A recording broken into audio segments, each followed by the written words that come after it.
உலக அமைப்புகளே மனித வளத்துல தமிழ்நாடு எவ்வளவு மேம்பட்டிருக்கு, இண்டெக்ஸ்ல ஆகட்டும், கல்வியா இருக்கட்டும் அப்படின்ற மாதிரியான மேம்பாட்டுக்கு தான் கொடுக்குறாங்க. இப்போ கூட நேற்று கூட பார்த்தீங்கன்னா தனிநபர் வருமானத்துல இந்தியாவிலே தமிழ்நாடு தான் 2ஆம் இடத்துலன்னு சொல்றாங்க. சரி, அப்படின்னு சொல்ற புள்ளிவரம் சொல்றாங்களே, அப்படி எப்படி? திருக்குறள் வந்து எத்தனை ஆண்டுகள் ஆகுது? 2000 ஆண்டுகளுக்கு மேலன்னு சொல்றாங்க. அப்ப மேம்படலையா? 2000 ஆண்டுகளுக்கு முன்னாடியே அறிவு பெற்ற சமூகம் தான் இந்த சமூகம். அது கல்வியை நீங்க சொல்லி தரணுன்ற அவசியம் இல்லை. திப்பு சுல்தான் எப்படி ஒரு மைலுக்கு ஒரு பள்ளிக்கூடம் வேணும்னாரோ, அதே காமராஜர் அவர்கள் ஒரு கிலோமீட்டருக்கு ஒரு பள்ளிக்கூடம் வேணும் திறந்தார். உணவு திட்டம் ஆல்ரெடி இருந்தது தான்.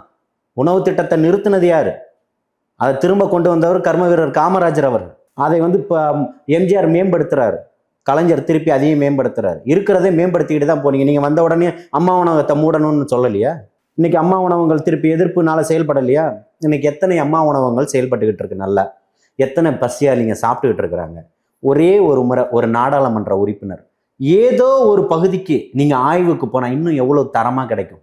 பசியாளி சாப்பிடுவான்ல, அந்த எண்ணம் உங்களுக்கு இல்லை.